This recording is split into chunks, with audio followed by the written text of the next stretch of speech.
من شرور أنفسنا ومن سيئات أعمالنا من يهده الله فلا مضل له ومن يضلل فلا هادي له وأشهد أن لا إله إلا الله وحده لا شريك له وأشهد أن محمدا عبده ورسوله يا أيها الذين آمنوا اتقوا الله حق تقاته ولا تموتن إلا وأنتم مسلمون يا أيها الناس اتقوا ربكم الذي خلقكم من نفس واحدة وخلق منها زوجها وبث منهما رجالا كثيرا ونساء واتقوا الله الذي تساءلون به والأرحام إن الله كان عليكم رقيبا يا أيها الذين آمنوا اتقوا الله وقولوا قولا سديدا يصلح لكم أعمالكم ويغفر لكم ذنوبكم ومن يطع الله ورسوله فقد فاز فوزا عظيما أما بعد فإن خير الحديث كتاب الله وخير الهدي هدي محمد صلى الله عليه وسلم وشر الأمور محدثاتها وكل محدثة بدعة وكل بدعة ضلالة وكل ضلالة في النار وأعوذ بالله السميع العليم من الشيطان الرجيم بسم الله الرحمن الرحيم ومن آياته أن خلق لكم من أنفسكم أزواجا لتسكنوا إليها وجعل بينكم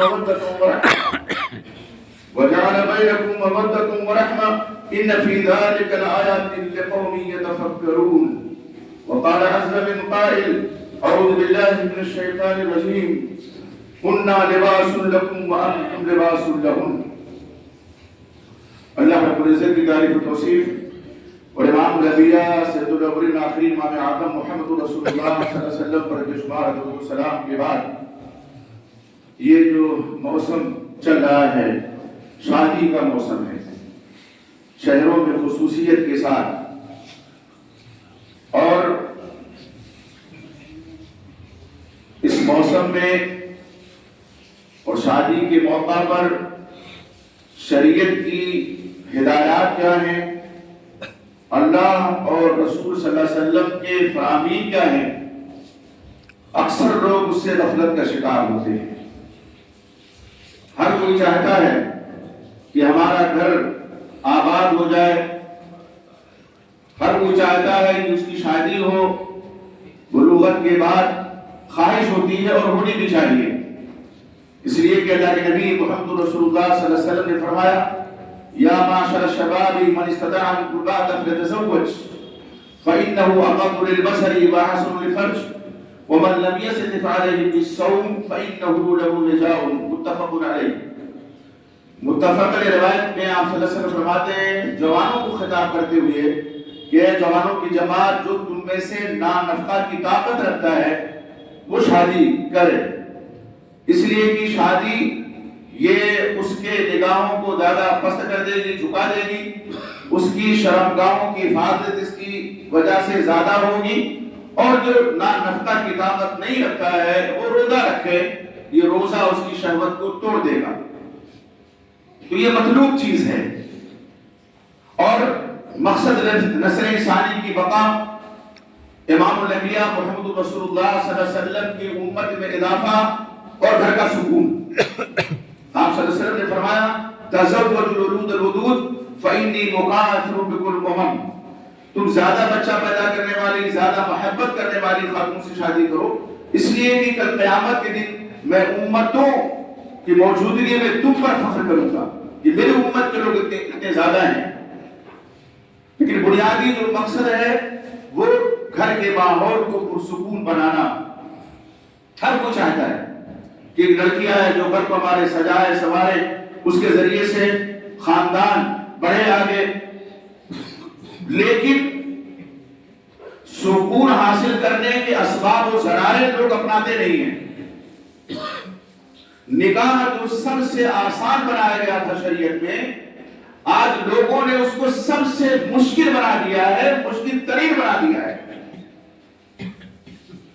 حرام کاری زنا آسان ہے لیکن نکاح بہت مشکل ہے کیا شریعت نے مشکل بنایا ہے کیا قرآن میں ہے کیا حدیث میں ہے کہ مشکل بناؤ نہیں اللہ کے نبی محمد رسول اللہ صلی اللہ علیہ وسلم کو اسوہ دیکھیے صحابہ کرام کی حالت زندگی دیکھیے نبی اکرم محمد رسول اللہ صلی اللہ علیہ وسلم نے خود شادیاں کر کے بتائیں کہ شادیاں ایسی ہوتی ہیں نکاح ایسے ہوتے ہیں نہ کوئی تام جھام ہے اور نہ ہی کوئی اسراف و تبذیر ہے لیکن آج ہماری شادیوں کا حال یہ ہے کہ اگر کسی سے کہا جائے